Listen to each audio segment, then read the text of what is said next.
Today we're going to be talking about service and or maintenance items, including anodes, spark plugs, water pump impellers, fuel filters, belts, water separators, oil filters, and all the other service components. I'm going to be giving you tips and stories on how you can make these items last longer, how long they should last, and everything in between. Now, just before we get going, I just want to say if you use your boat normally, I think that you should be changing these service items at the normal suggested service intervals. That is every 1 year or 100 hours, you should be changing your engine oil, gear lube, oil filter, and your fuel filters. And then every 300 hours or 2 to 3 years, you should be changing those items with everything else that is on the boat. But I can understand, depending on how you use your boat, this might not be feasible. Think about someone like a charter captain, where they might only have a busy season of say 2 to 3 months, where they might be running their boat 10 hours a day every single day,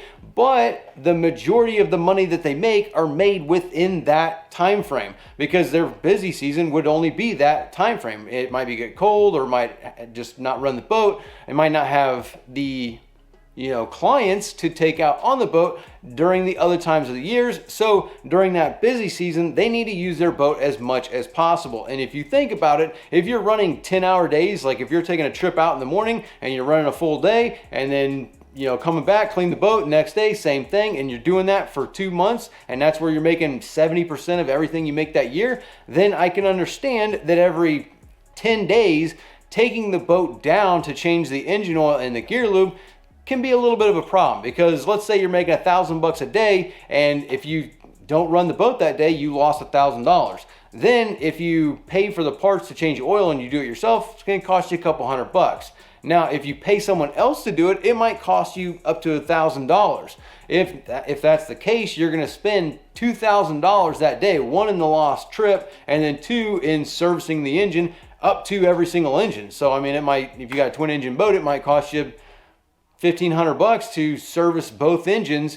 So you lost $2,500 that day. And every 10 days for every month, that's 3 times, you're going to lose what? You're going to lose if you say it's $2,500 per service, being the lost trip and the items in the service itself, that's $7,500 in 1 month that you lost.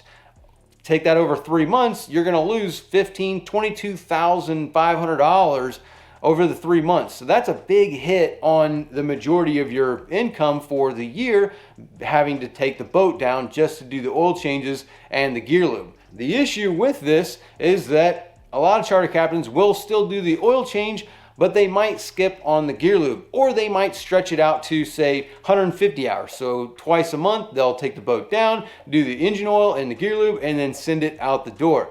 Nothing wrong with this, but the problem is that if you talk to most of them, a lot of them have blown up power heads and lower units and all the other things on the boat. If they're running it all the time and they're a busy charter captain that's been doing it for many years, it's not uncommon for them to have had to replace the power head and other major components on the engine. I mean, they're putting thousands of hours every single year on their engines. Now, if you talk to them though, you can guarantee that most of them have blown up a lower unit or more lower units than they have actual engines. And that is because they will do the oil change, but they won't do the gear lube, because you have to take the boat out of the water to do the gear lube. This might include putting the boat on a trailer or taking it to a marina and paying a hauling block, which could be $500 just to pull the boat out of the water and rack it, change the gear lube, put it back in the water. Now, the gear lube is the most important thing, because if you look at gear lube, there is no signs of a failure. If you wrap props, like if you wrap, say, a fishing line around your prop shaft and it cuts the seal and you lose gear lube and it fills the lower unit up with water, there is no warning for this, and you will blow up your lower unit, and this could happen at any point in time. Now, if you stretch this out as long as possible, it's a big, massive risk on doing that. And that's why doing the gear lube and the oil is so crucially important. If you do a late oil change, but it's in 2 weeks, you put 130, 140 hours on the engine, most likely nothing's going to go wrong with the engine if you are checking it and topping off the oil. That is not talking about the gear lube. That is just the oil. As long as you're topping off your oil and checking it to make sure that there's nothing going on, then yeah, to get 140 hours, 150 hours out of your engine oil, not really going to be that big of a deal with your engine. The problem is that you try and take these things and apply them to normal wear and tear on other items. Like if you put this amount of time on over, say, 3 years, that's a completely different situation. So let's talk about engine oil and gear lube first, because those are the two most crucial ones, and those are the big catastrophic failures. I mean, if you stretch on your impeller or your fuel filters, there's minimal things going on there. Impeller there is, but spark plugs, anodes, like if you go too long on your anodes, it's going to be less catastrophic as it is with your engine oil. And that is because your engine oil is what is capturing all of the debris and dirt and grime and carbon and anything else that could be getting moisture, anything that could be getting into the oil. It is the lubrication, the blood life of the engine. And when we look at oil, oil gets contaminated. So as you can see, this oil is extremely dirty. It is old, it is used. And if we actually drain this out, and let me drain some of this oil into a thing and show you what you could have been capturing. Now, this is a dirty oil pan, so this is not normally what you're going to see in your oil. So this was a dirty oil pan, but as you can see, there are flakes, there is dirt, there's stuff in the oil, and those little metal shavings and that glitter, all that stuff that's in the oil becomes contaminated. It loses its lubrication over time, and that is what can cause catastrophic damage in your engine. Because if you have dirty oil and you run the engine, your pistons can get hot, and those dirt, all that grime can get around the piston, and it will scratch up the cylinder walls, it will scratch up your pistons, it will destroy your engine and blow it up, because you'll get no lubrication around the cylinder walls of the engine cylinders, which is where your pistons are, and that is what we call catastrophic damage. Now, if we take an oil filter and we cut it open, take a look in here, and we'll investigate this. That way you can see what's inside the oil filter and look at the contaminants that you get caught in here. So, cut this thing open, and here is our oil filter that is inside. And as you can see, there's all kinds of dirt and Durbinski up in here that you would not normally think would be in here. Take this off. Just open this thing up. As you can see, it's basically just a piece of cardboard, but in between you can see little pieces of dirt and grime, other kinds of buildup. This could be carbon, this could be anything. I mean, there's like paint chips and junk in here. Little pieces of metal, but that's also from me cutting open the filter.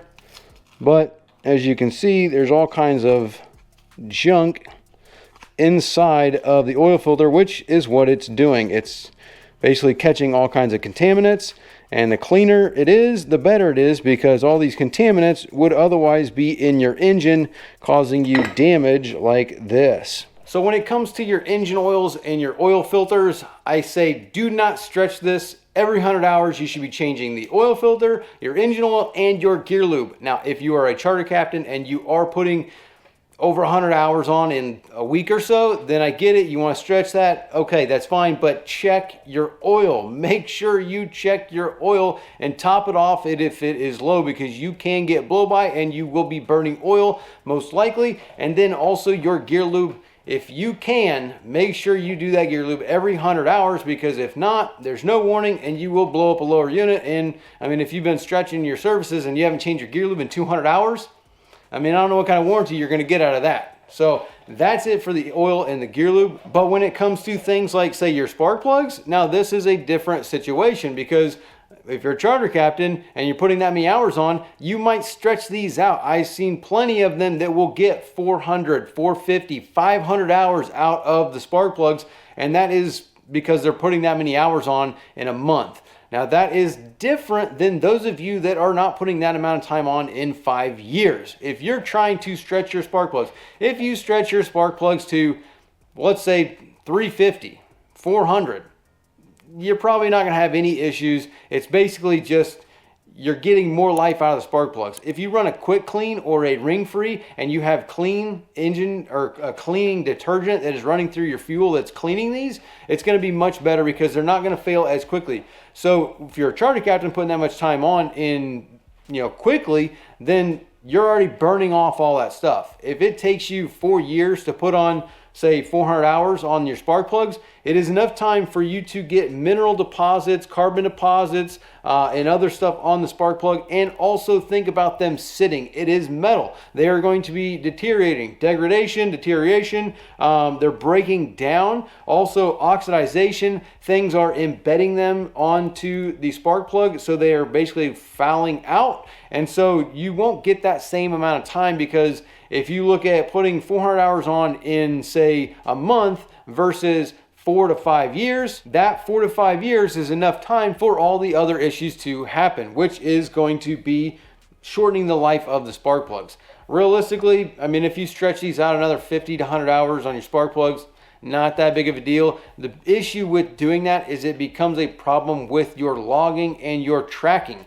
Being, how do you track when the last time your service was done? Because if you're stretching parts, which I get it, that's a big trick that a lot of people do, is you will stretch things like your anodes and your spark plugs, where you can do, say, every 400 hours on these. You just, how do you track that in between your oil changes and when the last time you did it? As long as you're tracking it right, you can stretch things like spark plugs and anodes, especially if you are in freshwater. If you're in freshwater, your anodes, these are going to last a whole lot longer, because they won't be looking like this. This is saltwater use. This has probably a galvanic issue where you have a lot of exposed metal. It might not be properly measured out with the stray current that could be coming from the boat, or how the paint is chipping off of the lower unit and it is creating a way for you to have galvanic corrosion, being that you've got dissimilar metals in water and they are eating themselves up, being your anodes most likely.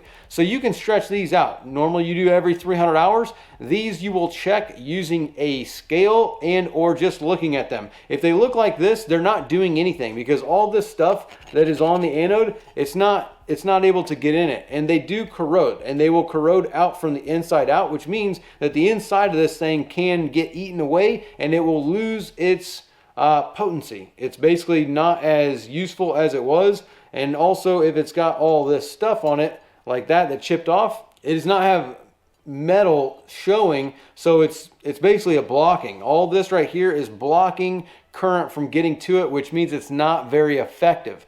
So if your anodes are looking terrible and they are losing weight, meaning they're being eaten out from the inside, then you need to change them. Every 300 hours is the schedule, but you can ride that out a little bit longer if you are in, say, fresh water, and it will have minimal or very little catastrophic penalties to doing that, unlike something like your belts. And that is because it depends on what kind of belt it is. This is just an accessory dry belt. It's got these kinds of ribs on them, and this thing is basically only driving your alternator, and or on some engines that might drive a supercharger, but it's called an accessory dry belt. It is not a timing belt. Very different. So this being an accessory dry belt, if this thing breaks, you lose your charging. So not very, not that big of a deal. These are 300 hours and they do stretch, so they can get old. And then these ribs right here, as you see these ribs, they can get old and they can break off. And so, if you stretch this out, 50 hours, 100 hours, whatever, it's going to be less of an issue for you, and you can stretch these based on it's only running your alternator, and so you're just going to lose charging if the belt breaks. I would say just visually inspect them, because they can last a lot longer than you think. Now, if this is a timing belt, that is a completely different story, because a timing belt, if the timing belt breaks, you lose timing. And most engines that have a timing belt, where a lot of them have chains now, but there are still a lot of them out there that have timing belts, and if the belt breaks, you lose timing, and usually it is an interference engine, which means that when the piston comes up, this piston comes up in the cylinder, and your head is right here, there is a valve there. If that valve is down, you see how this has a slant there? Generally, whatever's there, this is a 2-stroke, so this is for porting, so just think about this as if this was a 4-stroke, but your valve would open up, it would not hit. That would be a non-interference engine. If the valve comes down and this comes up and it hits the valve, that is an interference engine, and this will smash your valves. So if you lose timing and these pistons come up and your valves are open, it's going to snap them. It's going to smash them into the head. You probably have to get the head resurfaced, revalved, whole big deal, catastrophic, very, very expensive if that happens. That's why timing belts generally have a lifespan of 1,000 hours or 10 years. And most people, depending on where you live, will try and stretch that out even longer, though I wouldn't really recommend that because that is a risk issue there of it breaking. And if you look at the belt itself, it is kind of a rubber component.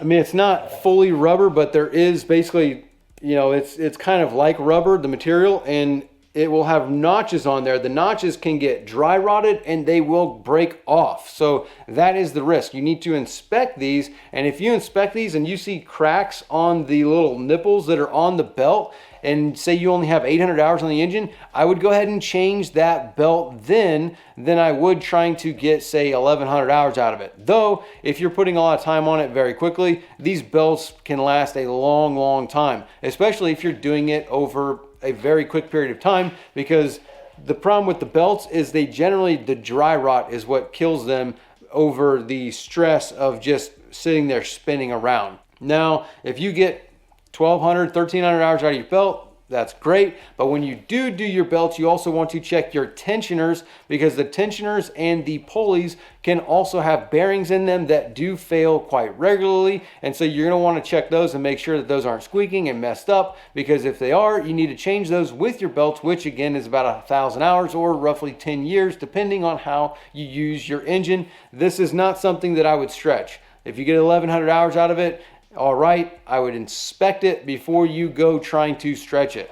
Whereas things like your fuel filters, I would do these every 100 hours. I mean, yeah, you can stretch them as long as you want. It is just a filter. If you're using good, clean fuel, you're going to be better. But fuel is almost like the oil. This is another type of blood for the engine. Without fuel or without clean fuel, you're going to be having all kinds of problems. And if these get dirty, it's going to block the amount of fuel getting to your fuel pump, which is going to starve it or make it work harder, which is going to shorten the lifespan of the fuel pump. Fuel pumps are not cheap. They are anywhere from $300 to $600, $700. So I would not be trying to stretch these $10, $20 filters just to save $10, $20 over the core period of the life of the engine that you own it. Buying an $800 fuel pump versus buying a $20 filter every year, it's not really a comparison. Unless you try and run it for 30 years, but at that point in time, I mean, come on, like, what do you want here? Like, it's pretty ridiculous. These I would just do every 100 hours because they do make sure that you get good, clean fuel to your engine, which will save you on the back end when it comes to later on and having to have your FSMs or your VSTs cleaned, your fuel pumps replaced, and or injectors, because if you have dirty fuel getting past these filters because they've degraded, then that's looking at fuel pumps and injectors, which are not cheap. So these every 100 hours, just change them, easy peasy. Same thing with water separators. Water separators are to separate water that can accumulate in your fuel tank. So being on a boat, you have condensation, it's a wet environment, and you will build condensation in the fuel tank. This is to capture all of that condensation. If you think about going out in the morning and you see dew all over your car, all over your roof, it's your water everywhere, that same thing is happening inside of your fuel tank. If you keep your boat's fuel tank at a quarter, then you have the space from the top of the fuel to the top of the tank where condensation is building on the sides of the tank. And that condensation, especially if you have ethanol fuel in your fuel tank, it will be absorbing that condensation, pulling it into the fuel, and then that is the job of this. Now, though the inside of this is just like the oil filter, it's just a paper or cardboard filter, but see that? Water rusts, and therefore this rust, you can hear it, is accumulating rust and other parts and debris and dirt and gunk, things that build up in the fuel tank. So changing these every 100 hours is crucial. It again, this is a $20 filter, so it's worth just changing this. A lot of people will try and stretch it as much as possible, but again, if you think about what it's doing, it's collecting condensation, and condensation will rust the components that are inside of this. This is just metal and cardboard, and so if this fills up to water to here and you dump it out, when you fill it back up with fuel, all the dirt and debris that this thing has caught when you dumped it out is now got a opportunity to get to the other side of it. You put it back on there, and now all that dirt and stuff that it had blocked is now going to be getting sucked into your engine, because whenever you tip it upside down, you see all that dirt that came out of there? That same stuff will, some of it won't just come out of here. It'll then go back into the other side of the filter and then get sucked up into your engine, and it's not worth it. Just every 100 hours, change these, save yourself in the long run. It's much easier because the quality of fuel that we have in the environment that you run the boat in, it's poor quality fuel. And on top of that, you're gonna have condensation. We fight condensation all the time. You're talking corrosion, erosion, and just rust in general. So every 100 hours. Thermostats and water pump impellers. So the thermostat is basically regulating the cooling system that is going on inside of your engine. This, whenever it gets to a certain temperature, will open up. It will allow water to flow out of it, which will help regulate the temperature of your engine. If this thing, as you can see, has got all kinds of junk built up in it, it is in your water system. If you think about an engine, an outboard, it is sucking up water from wherever you're running. That could include sand, seagrass, grass in general, algae, whatever is in the water that you're running in, you will be sucking up into your engine, and it will be flowing through the engine. The normal time for these is 300 hours. Now, as you can see, this one's not that bad, though it has a bunch of gunk built up on it. You could probably clean this, and there's probably nothing wrong with this thermostat. So thermostats, you can draw out. It's basically a thermostat. As long as it's temperature controlling correctly, there's nothing, this is fine. If you get 400 hours out of this, great. A lot of times you can't, because what it is you see, as you can see, all the buildup and stuff, it will rust the springs, it will rust this, and it'll just break because you're running water through it. And then when you stop using the boat, this is sitting there with the water on it. It's going to rust, it's going to corrode, it's going to degrade, and it's not going to work properly. So the longer it goes, the worse it is. Unlike what you might think, oh, I haven't changed my thermostat in 4 years. Well, it's probably not working properly. And if it is, you're running in fresh water. That's good. So this, every 300 hours or 3 years is the interval, but you can usually stretch these. You can take them out, you can clean them up, you can put them back in there.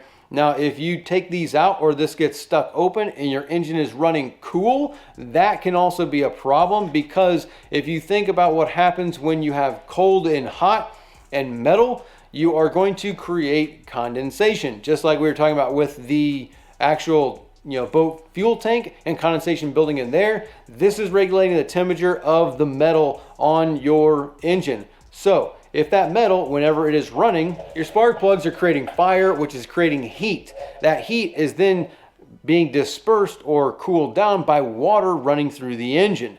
That water, let's say you're running in a river or a lake that the water temp is 50 degrees.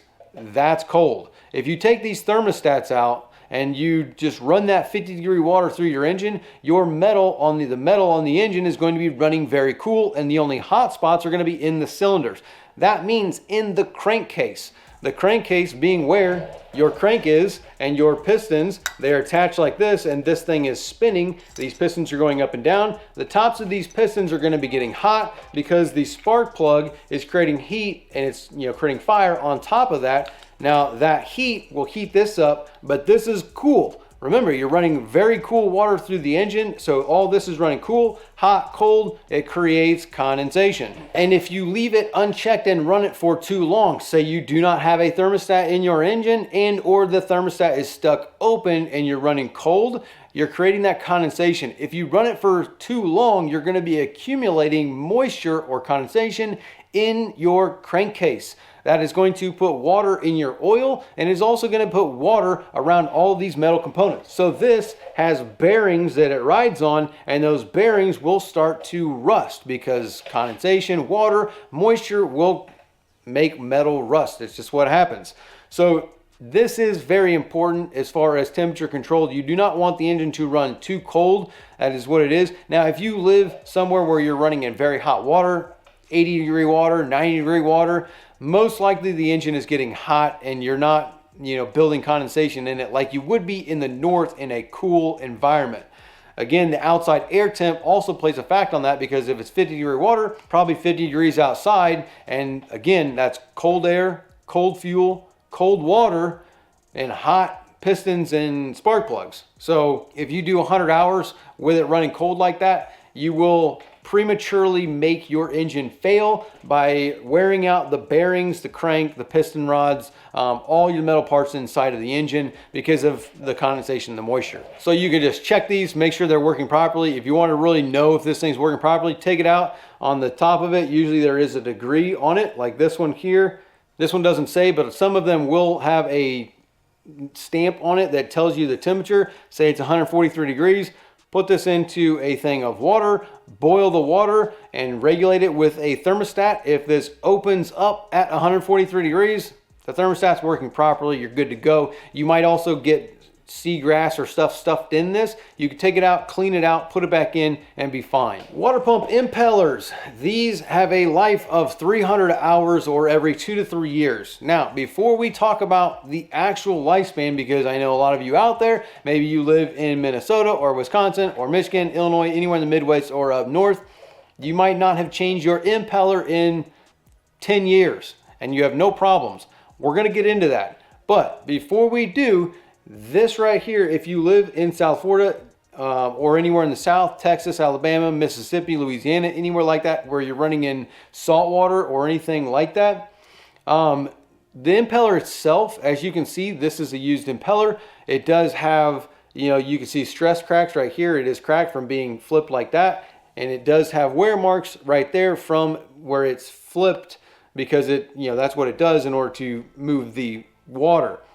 This actually usually doesn't fail unless it gets ran dry.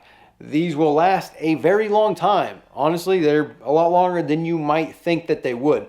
But the issue is that if you try and not change this for, say, 5 to 6 years, the lower unit on the engine might not come off, because it has now been sitting on your engine running for, say, 400 or 500 hours in 5-6 years. That lower unit might be seized onto the engine. It goes through the oil pump and it goes through some seals. It goes through the drive shaft housing. There are areas where the actual top of the drive shaft goes into your crank. That can weld itself to the crank if it does not get taken off, put grease on there, and put back up there. So if you go for too long in hotter climates with lots of use, salt water, you can weld the drive shaft to the crank and the lower unit won't come off. You'll have to chisel it off. It can become a massive problem. So the impeller itself isn't the only thing that is being serviced when you do the water pump impellers. That's why they say every 2 to 3 years or 300 hours, whichever comes first, because if you go longer than 3 years in certain locations, you might not get the lower unit off of the engine. And now you're in a whole different problem than just changing out this $20 impeller. Now, as far as the impeller goes itself, if you're up north and you think about the environment that you're in and the hours that you put it on and the freezing environment that you have, things like your sealants. If you open up a thing of sealant and you just take this, stick it on the top of your box, if you come back in a week or a month later, that is going to be rock solid and unusable. If you take these same sealants and you stick them in the freezer once you have opened them up and you let them freeze, as you can see these, I can still squeeze them with no problem. These are still good. Once they thaw out, you might get these to last another year or so just by freezing them, because the sealant itself is frozen. You'll have to pick the top off of it, but boom, it saves it. Same thing with your impellers. Think about this rubber right here. If this rubber gets frozen, it's basically just prolonging it. It's not dry rotting. The thing about rubber is it dry rots. That is why this looks the way this looks, because you can see it's been sitting for so long. It has gotten hot, cold, hot, cold, and these fins, as you can see those stretch marks there, That is from dry rotting and sitting like this, getting hot and cold, hot and cold, hot and cold. The rubber is getting brittle, and now this right here can actually break off and get flipped up into your engine and cause you all kinds of problems. So if you're up north and this is only being let's say 30, 40 hours on in a year, and then it's just sitting in a frozen environment, just frozen, you can get hundreds of hours out of these impellers. You might want to just take them off just so you can check your seals and stuff like that, which is another service item that might not be on it. But impellers themselves dry rot and being, just dry rotting and losing their flex. So you see how these are bent over and these are not as bent over? This is going to have more flip to the rubber fin, which is going to give you more water pressure, where this is going to give you very low water pressure. So at idle, when this is not spinning very quickly, you probably are not getting the same amount of water pressure that you should be, which means your engine is going to run hot and possibly overheat. That is why you change these. Not only because you dropped the lower unit, but because you need to keep adequate volume and water pressure in order to cool the engine properly. So these 300 hours and 2 to 3 years. So say you've got 200 hours on this impeller and it's been 3 years, you might as well go ahead and drop the lower unit and change it, because this is $20. So for 20 bucks, it's not worth all the work to drop the lower unit. Just change it and replace it. Don't inspect them, take them out, throw them away. That's what you want to do. But when it comes to the actual seals that are on the lower unit, this is another inspection point, because this sits on top of these seals underneath your water pump impeller. And as you can see, this is separated. It's no good. It's done. It's spent. It's done. Throw it away. No good. And as you can see in these seals right here, these are on the lower unit. So this seal right here, if you flip this open, you can see a spring there. As you can see with this spring, you see how it's broken. If that gets any kind of rust on there, this spring is what takes this lip here and pulls it out. So that's why you want to inspect these, because this spring, this is what fails on these seals, which lets water into your lower unit. And when you inspect them, you just flip them down like this. You don't have to take the spring out, but when you do take this spring out, you can see little pieces of rust and dirt and stuff that's on that. As soon as that spring rusts and breaks, that's it. You're getting water in your lower unit. There's no sign for it. So taking the impeller off and getting the water pump plate off of it so you can inspect these seals, that's the only way to do it. And then the other thing about servicing, so these, 300 hours, like that's what you want to do. These 300 hours are pretty common for these to be inspected. To change them, you get out of this seal, you might get anywhere from 500-600 hours to 1,000 hours out of the seals. But again, it's usually the seal doesn't fail, it's the spring that fails. So if you could just buy the springs, you'd be in business. But yeah, for the $10 seal, $15 seal, what it is. So you definitely want to inspect those every 300 hours. And then also pulling the propeller off and greasing the prop shaft when you put your propeller on. Doing the grease fittings and stuff like that is very, very important, because if you let that go without doing it for too long, you're not going to get the propeller off of the prop shaft. And then also on like your steering rams and your tilt and trim brackets and all that, if you don't grease those every 100 hours, then it's going to get water in there and it's going to lock up, which makes your steering stiff. The engine will make noises when you trim it up and down. It'll be all kinds of problems that you wouldn't have if you just put grease on it. Same thing with the propeller. Make sure you grease that. But that is basically why you want to do your service on your normal service hours, because all of these things, to try and track them all, where they're at, how many hours and all that kind of stuff, it's much better to just track your hours and then track when your service was done and what you did, making sure that every 100 hours you do the main basics, being grease fittings, fuel filters, oil filter, gear lube. Do those 5 things every 100 hours and you're going to get way more time out of your engine than somebody that does not do them, or they stretch them longer than they should and putting things off.